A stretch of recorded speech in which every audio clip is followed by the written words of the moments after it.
Assalamualaikum warahmatullahi wabarakatuh. Mari tuan-tuan, kita mulakan majlis kita ini dengan sama-sama baca Ummul Kitab Al-Fatihah. A'udzu billahi minasyaitonir rajim. Bismillahirrahmanirrahim. Alhamdulillahi rabbil alamin, arrahmanir rahim, maliki yaumiddin. Iyyaka na'budu wa iyyaka nasta'in. Ihdinas siratal mustaqim. Siratal ladzina أنعمت عليهم غير المغضوب عليهم ولا الضالين. بسم الله الرحمن الرحيم. الحمد لله رب العالمين، والصلاة والسلام على أشرف الأنبياء والمرسلين وعلى آله وصحبه أجمعين. سبحانك لا علم لنا إلا ما علمتنا إنك أنت العليم الحكيم. رب اشرح لي صدري ويسر لي أمري واحلل عقدة من لساني يفقه قولي. اللهم علمنا ما ينفعنا وانفعنا بما علمتنا وزدنا علما يا أرحم الراحمين. وأرنا الحق حقا وارزقنا اتباعه وأرنا الباطل باطلا وارزقنا اجتنابه وجعلنا ممن يستمعون القول فيتبعون أحسنه وأدخلنا برحمتك في عبادك الصالحين. ولا حول ولا قوة إلا بالله ولا حول ولا قوة إلا بالله ولا حول ولا قوة إلا بالله العلي العظيم. اللهم يسر ولا تعسر وأتمم بالخير يا كريم. وبعد. Alhamdulillah. Alhamdulillah, segala puji bagi Allah Subhanahu wa taala di atas segala nikmat yang Allah kurniakan.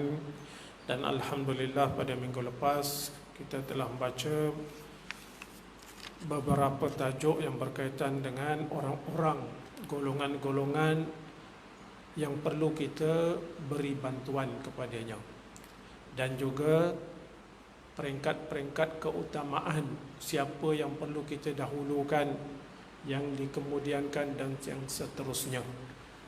Hari ini masuk pula kita muka surat 300 dari kitab Mustika Hadis jilid yang ketiga, orang yang pemurah dan orang yang bakhil. Ini tajuk umum. Beginilah manusia di atas muka bumi ini, ada yang pemurah dan ada yang bakhil. Pemurah ni dia mudah mengeluarkan duit untuk dirinya dan orang yang di bawah tanggungannya, dan dia pula mudah untuk memberi bantuan kepada orang lain. Itu. Yang bakhil ni kadang-kadang diri dia sendiri pun dia tak nak guna duit. Kan? Yang bakhil ni kadang-kadang untuk diri dia sendiri pun dia rasa rugi kalau nak belanja. Apatah lagi nak beri kepada orang lain. Ini jenis bakhil. Orang yang pemurah ini disukai oleh manusia dan dicintai oleh Allah. Orang yang bakhil ini dibenci oleh manusia dan dibenci oleh Allah Subhanahu wa taala. Kata penulis ini, orang yang sebenar-benarnya beriman, sentiasa terbuka hatinya untuk berkhairat, iaitu melakukan kebaikan pada jalan kebajikan, dan dengan itu ia dikasihi Allah dan dikasihi oleh masyarakatnya. Rupanya tuan-tuan, benda bakhil pemurah ini, sifat-sifat ini berkaitan dengan imannya. Berkaitan dengan imannya kepada Allah dan juga hari akhirat. Apabila seseorang itu benar-benar yakin dengan apa yang diberitahu oleh Nabi sallallahu alaihi wasallam dan beriman bahawa orang yang pemurah ini akan dibalas oleh Allah dengan balasan yang baik di dunia dan juga di akhirat, maka orang itu akan mudah melakukan kebaikan ini. Jadi dia kena ada iman. Tapi kalau orang ni dia tak beriman dengan Allah dan juga hari akhirat, maka dia akan lihat, kalau dia mengeluarkan duit, mengeluarkan harta untuk dimanfaatkan oleh orang lain, apa yang dia nampak? Dia nampak harta itu berkurangan. Dia nampak habis dah duit. Dia nampak.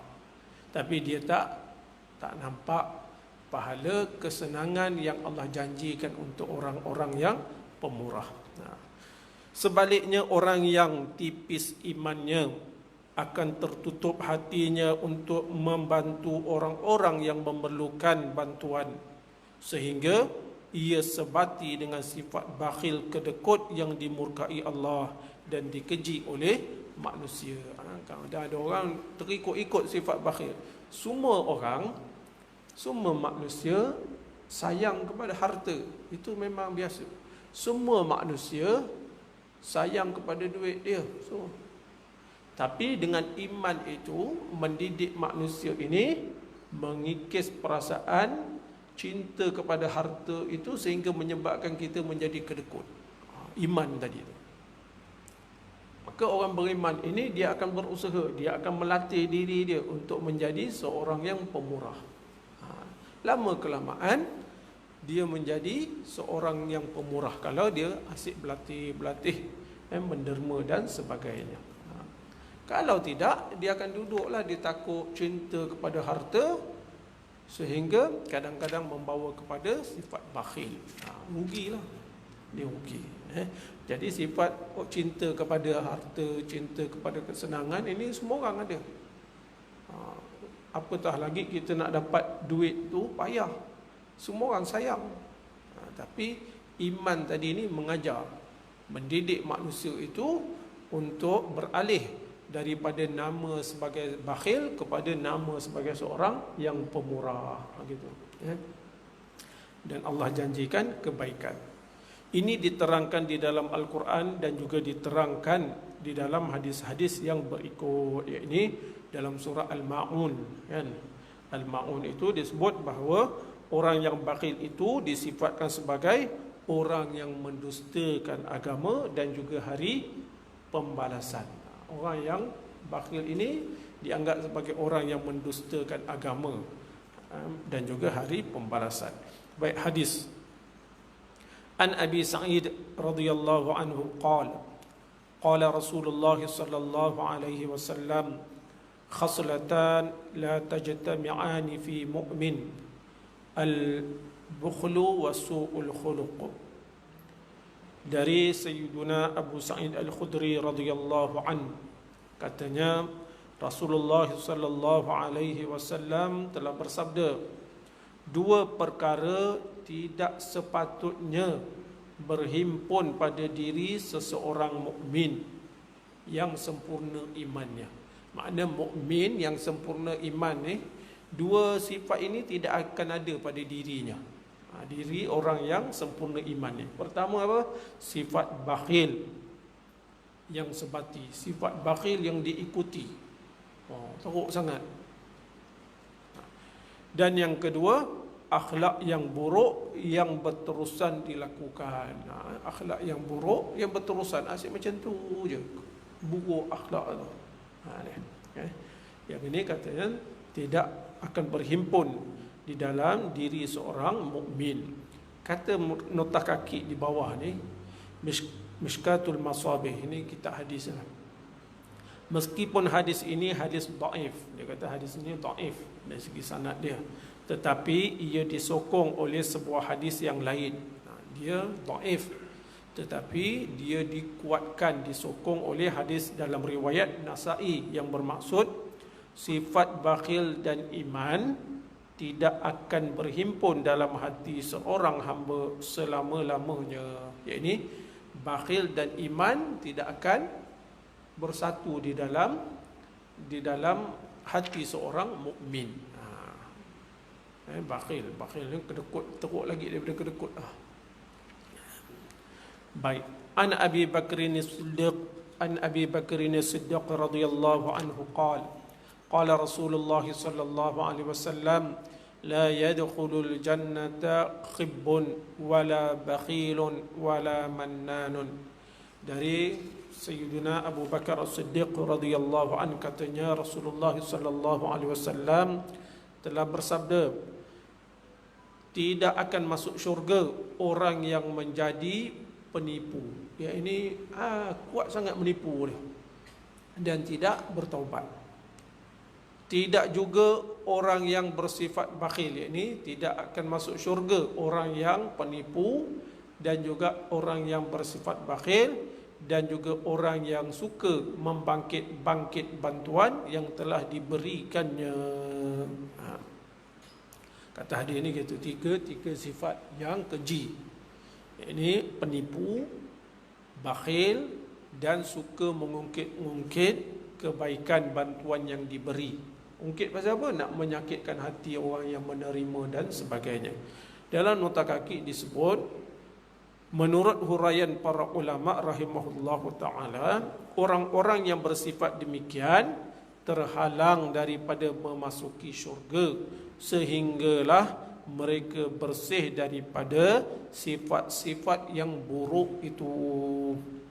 Sama ada dengan bertaubat semasa mereka hidup di dunia, atau mereka diseksa di akhirat sekadar dosa yang telah dilakukan, ataupun mereka diampunkan dengan kemurahan Allah Ta'ala yang melimpah-limpah rahmatnya. Bukan makna langsung tak masuk syurga, tuan-tuan. Orang beriman pasti akan masuk syurga. Orang beriman Allah janjikan syurga. Cuma kalau orang ni ada dosa, macam inilah bakhil, dosa kan, sifat bakhil, sifat apa ni, penipu ni, semua dosa. Kalau dia bertaubat di dunia, bersihlah dia. Kalau dia tak bertaubat di dunia, bawalah kes tu sehingga akhirat. Kalau kes tu dibicarakan, layak masuk neraka, masuklah neraka. Dah habis bersih, barulah dosa-dosa dah bersih, masuk ke dalam syurga. Tapi kalau Allah kata masuk syurga dengan rahmat Allah, masuklah syurga. Syarat dia apa? Dia beriman. Dia orang yang beriman.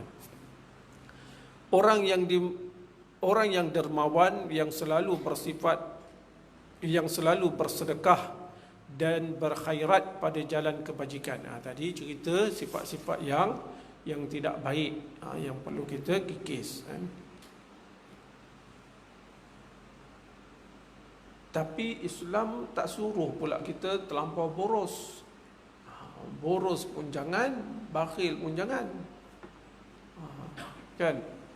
Boros pun jangan, bakhil pun jangan. Duduk tengah-tengah. Tuan-tuan pernah jumpa ke orang kedekut bakhil? Pernah? Tak pernah, tak boleh buat cerita lah. Tuan-tuan tengok pun heran nanti. Jaranglah nak jumpa. Yang ada ni biasa-biasa je, kan? Jarang. Dia alasan banyak kadang-kadang. Kita kata dia bakhil, dia kata tak, ini bukan bakhil ustaz, jaga kesihatan, dia kata. Dia nak makan kan, dia nak makan, dia cari dulu, dia tengok harga dulu. Ini rugi ni. Kalau kita masak sendiri, bolehlah fikir macam tu, bolehlah sekali-sekala kan. Ini dia sarapan, memang tiap hari sarapan. Dia ambil yang mudah-mudah lah, maknanya yang murah-murah aja. Bila orang tanya kenapa, ini bukan kedekut ustaz, ini jaga kesihatan. Ini pandai jawab, jaga kesihatan. Tapi bila orang lain belanja, nak pula dia makan yang lain, tak fikir pula jaga kesihatan. Ini kedekut betul dia. Kalau orang lain belanja, nak pula dia makan yang lain. Ni jangan. Tapi jangan terlampau boros. Baik, ini kita tengok pula tentang orang-orang yang bersifat dengan sifat terpuji. Orang yang dermawan, yang selalu bersedekah dan berkhairat pada jalan kebajikan, diredai Allah. Itulah mahal. Allah redha, Allah sayang pada dia. Kalau Allah dah dapat keredaan Allah, untunglah tu. Untung sangatlah tu. Dapat Allah redha pada kita. Itu suatu keuntungan yang cukup besar. Kemudian dihargai oleh umat manusia. Manusia akan kata dia ni pemurah, dia ni pemurah, dia ni suka bantu orang. Dekat dunia pun manusia dah puji. Kan ada cerita pada suatu hari Nabi duduk dengan sahabat, tiba-tiba lalu jenazah kan. Maka sahabat-sahabat kata itu jenazah tu baik tu, bagus orang dia, pemurah lah, suka bantu orang. Nabi pun amin. Lepas tu lain pula jenazah lain pula lalu, orang pun cakap benda yang tak elok, Nabi pun kata amin. Jadi sahabat pun heran, tadi pun amin, yang ni pun amin. Pasal apa? Apa yang kamu cakap tu, macam itulah keadaan orang yang meninggal tu di akhirat nanti. Kalau kamu kata dia baik, insya-Allah orang tu baik. Dan ini masa hidup lagi orang dah kata orang ni bagus, orang ni baik. Untung tuan-tuan dapat title tu. Tak payah dapat title Datuk Tan Sri pun tak apa. Tapi dapat title, orang kata alah, dia ni pemurah, dia ni suka bantu orang, dia ni orang yang rajin buat ibadat. Itu pun dah hebat, mahal dah, daripada title Datuk dan sebagainya. Tapi marah nanti orang, dah lah rakam nak. Tapi kalau orang bagi title Datuk, ambil je lah kan, lagi bagus. Baik, disukai manusia dan didoakan oleh malaikat. Malaikat pun doakan. Sebaliknya, orang yang mampu, iaitu mampu membantu orang, mampu bersedekah tetapi bakhil kedekut, dimurkai Allah, dikeji oleh manusia dan disumpah oleh malaikat. Seperti mana disebut dalam hadis an Abi Hurairah radhiyallahu anhu qala Rasulullah sallallahu alaihi wasallam, ma min yawmin yusbihu al-ibadu fihi illa malakan yanzilan fayaqulu ahaduhuma Allahumma a'ti munfiqan khalafa wa yaqulu al-akhar Allahumma a'ti mumsikan talafa. Rawahu Bukhari wa Muslim. Selalu tuan-tuan dengar kan kat radio kan. Dari Sayyidina Abu Hurairah radhiyallahu an katanya, Rasulullah sallallahu alaihi wasallam telah bersabda, tidak ada satu hari pun yang padanya hamba-hamba Allah bangun pada waktu pagi melainkan Allah perintahkan dua malaikat turun. Makna tiap-tiap pagi macam tu. Tiap-tiap pagi ada dua malaikat ni yang akan turun untuk kita ni. Salah satunya berdoa dengan berkata, ya Allah, ya Tuhanku, kurniakanlah rezeki yang limpah makmur kepada orang yang berkhairat pada jalan kebajikan, yang melakukan perkara-perkara kebaikan, yang menderma dan sebagainya. Malaikat tu doakan kebaikan tiap-tiap pagi. Kalau orang ni jenis orang yang pemurah dan sebagainya, sebagai ganti apa yang telah dibelanjakannya. Jadi tiap-tiap hari kan dia membantu orang, tiap-tiap hari itulah, pagi-pagi itulah malaikat doa. Sebaliknya, dan malaikat yang satu lagi pula menyumpah seseorang dengan berkata, ya Allah, ya Tuhanku, timpakanlah kebinasaan kepada orang yang bakhil kedekut itu, yang enggan berkhairat pada jalan kebajikan. Ya Allah, Engkau berilah kebinasaan kepada orang itu. Kadang-kadang binasa harta banyak tapi tak berkat, tak ada kebaikan. Harta banyak tapi tak boleh nak digunakan untuk mendekatkan diri kepada Allah. Itu semua jenis tak berkat lah tu. Tapi untuk benda lain mudah. Harta ni untuk guna untuk benda lain mudah dia keluar. Mudah. Tapi untuk benda yang bertujuan akhirat, untuk dapatkan manfaat di akhirat, payah dia nak keluarkan. Itu tanda dia ni hartanya tak berkat. Pasal malaikat kata, binasakanlah orang-orang yang jenis macam ni, kedekut ni. Kedekut. Padahal kita ni patut dipikir apa yang kita nak bawa dekat akhirat nanti. Pasal tu orang belajar ni kan, patut belajar juga benda ni, portion kan. Kita punya gaji ni kan, mana yang patut banyak sekali kita letak. Orang jarang pula nak cerita tu dah. Patut yang paling banyak untuk akhirat kita lah. Ke untuk dunia kita. Dunia sekejap. Kita kena letak untuk akhirat kita. Sebab itu simpanan yang pasti yang akan kita temui nanti. Jadi itu malaikat mendoakan kebaikan. Untung tuan-tuan orang yang mendapat doa para malaikat. Oleh kerana doa dan sumpah malaikat itu tetap makbul, kerana mereka diperintahkan oleh Allah Ta'ala melakukannya. Allah yang perintahkan. Kemudian permintaan malaikat ni makbul. Maka beruntunglah orang-orang yang selalu berkhairat pada jalan kebajikan, dan hampalah, rugilah orang-orang yang sebaliknya. Rugilah orang-orang yang sebaliknya.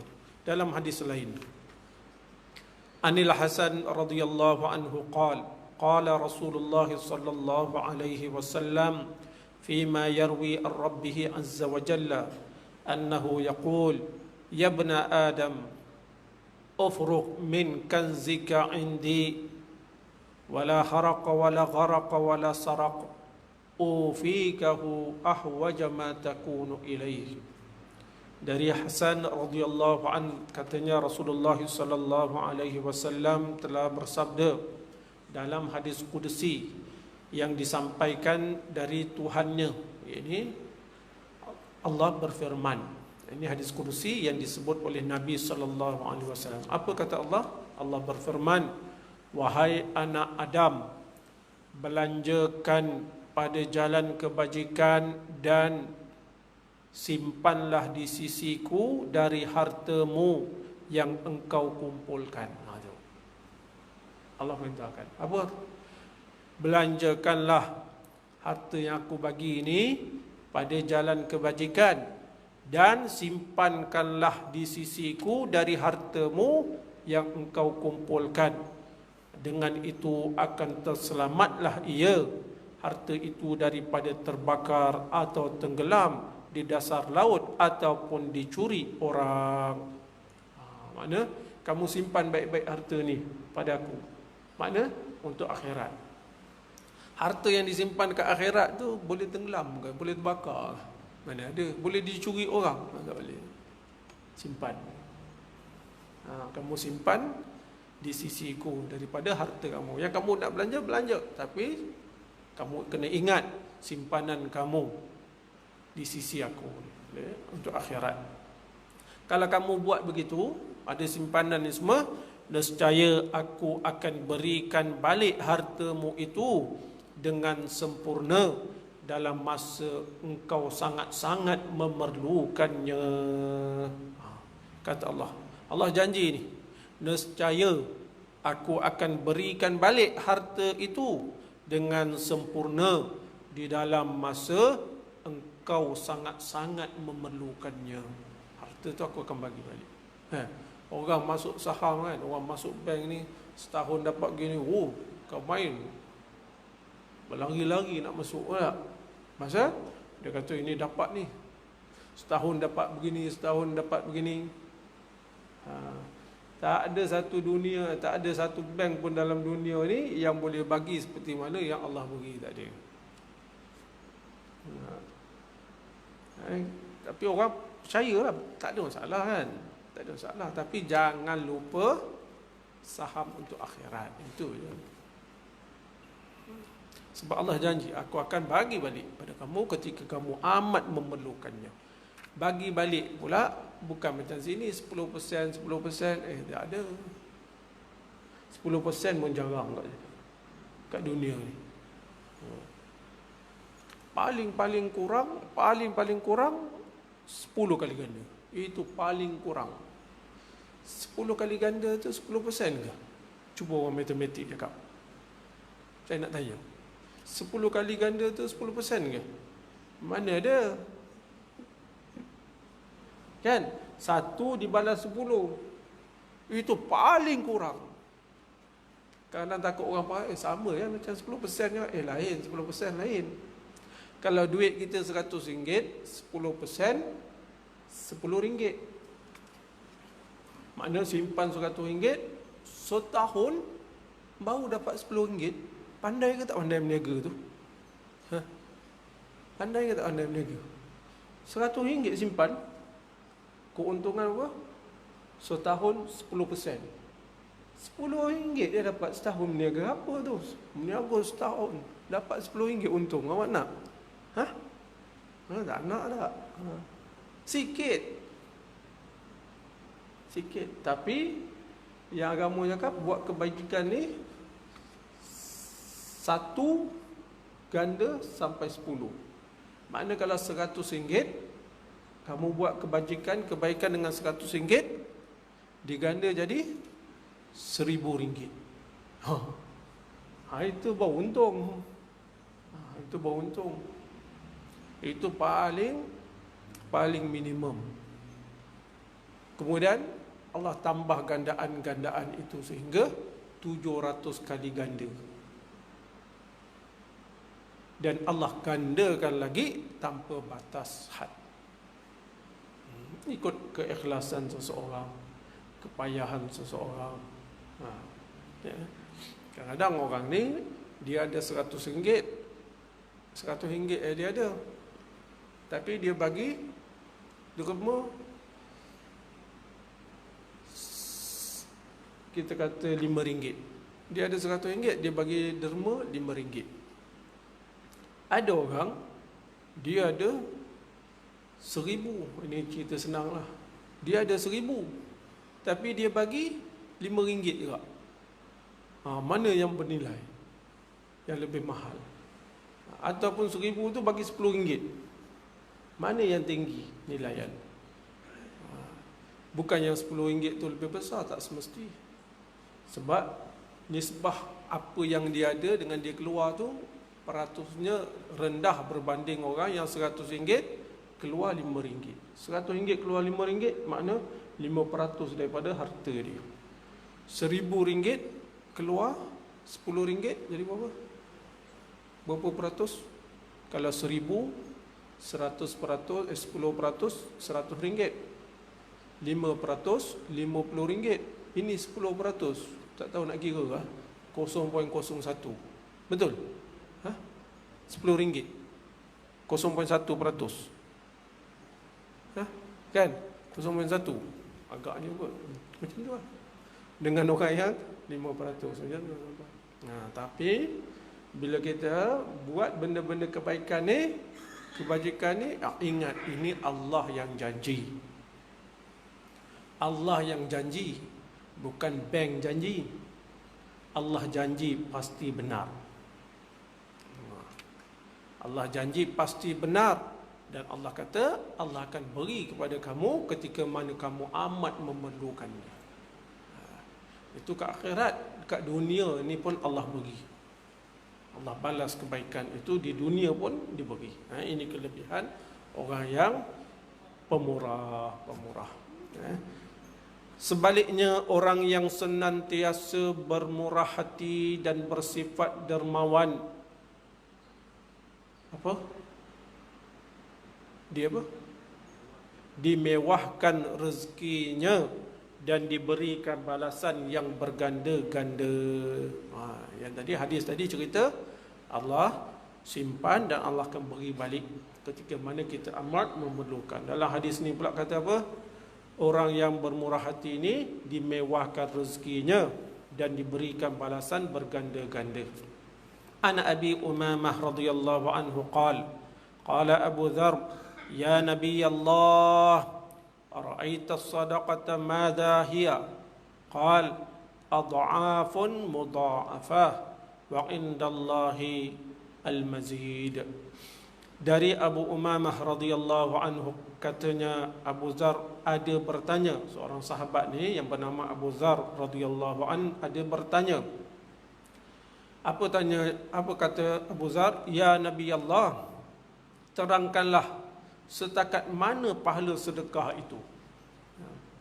Baginda sallallahu alaihi wasallam menerangkan dengan sabdanya, pahala sedekah itu berganda-ganda dan di sisi Allah banyak lagi tambahan yang akan diberikan. Nak cakap susah. Pahala tu berganda-ganda. Berganda-ganda pahala. Kemudian ada lagi tambahan-tambahan dari sisi Allah Subhanahu wa taala yang tidak ada macam manusia ni lah. Manusia nak bagi keuntungan, nak bagi ni, dividen, nak bagi ni, banyak lagi nak cerita. Yang ni kita punya berapa, yang ni pengarah ni berapa. Allah ada macam tu, Allah mana ada macam tu. Kan Tuhan yang maha kaya, yang beri ni. Rasulullah sallallahu alaihi wasallam juga mengingatkan umatnya tentang kesudahan harta seseorang yang telah dikumpul dan dikembangkan semasa hidupnya. Harta-harta yang berkat, harta-harta yang berkat. An Abi Hurairah radhiyallahu anhu qala qala Rasulullah sallallahu alaihi wasallam yaqulu al-'abdu mali mali wa innama lahu min malihi thalathun ma akala fa afna aw labisa fa abla aw a'ta faqnata aw a'ta faqtana ma siwa dhalik fa huwa dhahibun wa tarikuhu linnas. Rawahu Muslim. Dari Sayyiduna Abu Hurairah radhiyallahu an katanya, Rasulullah sallallahu alaihi wasallam telah bersabda, seseorang itu selalu menyebut dengan berkata, hartaku, hartaku, hartaku, ini milikku, ini milikku. Padahal yang sebenarnya ia tidak mendapat dari hartanya itu melainkan 3 bahagian sahaja. Ini hartaku, ini simpananku, ini saya punya. Alhamdulillah.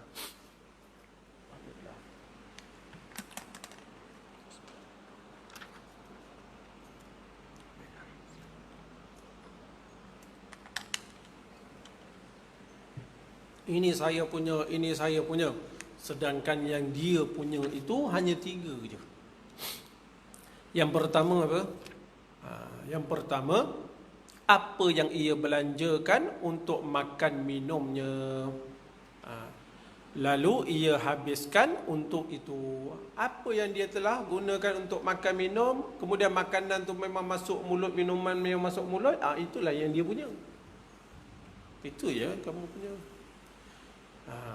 Yang kedua apa? Apa yang ia belanjakan untuk pakaiannya dan lain-lain keperluan hidupnya, lalu ia gunakan sehingga menjadi lusuh dan buruk. Apa yang kita guna itulah. Dalam hidup ni, pakaian, kenderaan, ini, alat ni, alat tu, benda tu yang kita guna, itu ya kamu punya. Setakat tu je. Sedangkan duit 10,000, 20,000 dekat dalam bank tu, kan, sarjan pun bawa pension 100,000 dalam bank tu, belum tentu lagi yang punya. 100,000 juta pun main-main, kan, belum tentu, kan. Yang ketiga, apa yang ia sedekahkan lalu ia simpan sebagai simpanan tetap untuk kebaikannya di akhirat. Apa yang dia sedekahkan, itu hak dia. Itu yang kamu punya.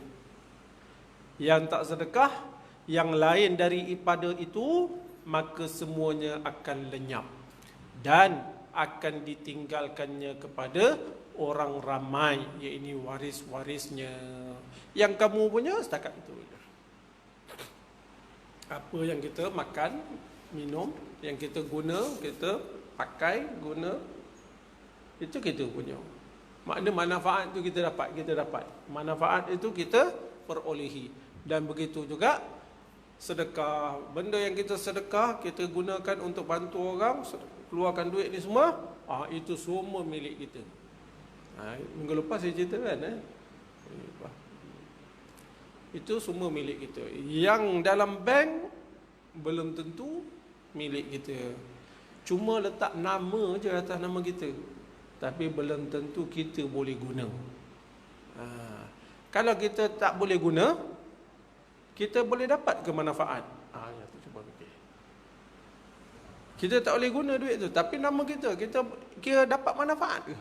Tak dapat manfaat. Nak makan pun tak boleh, nak guna pun tak boleh, nak apa pun tak boleh. Sedekah pun tidak. Kenapa cepat sangat azan pula ni? Ha? Ha? Handphone. Oh. Kan? Jadi yang kita sedekah itu manfaat kita punya.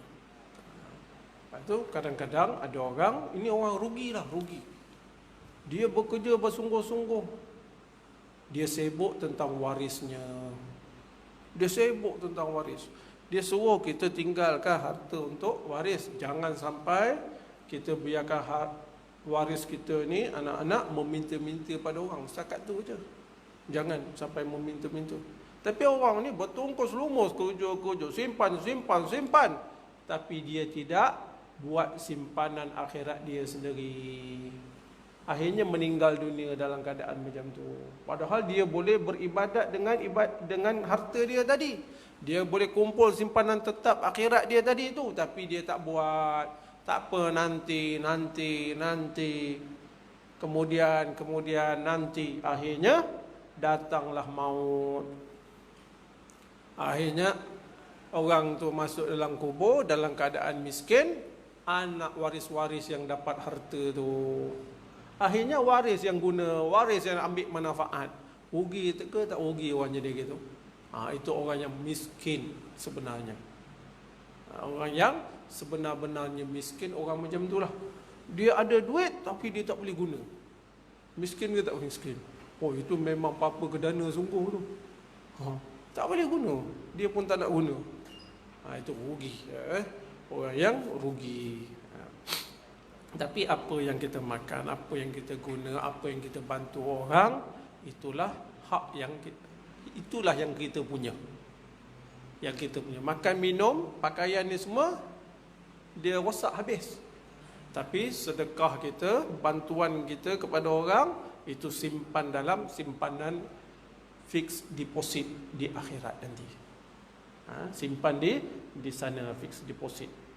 Berapa dia punya saham naik ke turun? Sahamnya tinggilah, balasannya tinggi.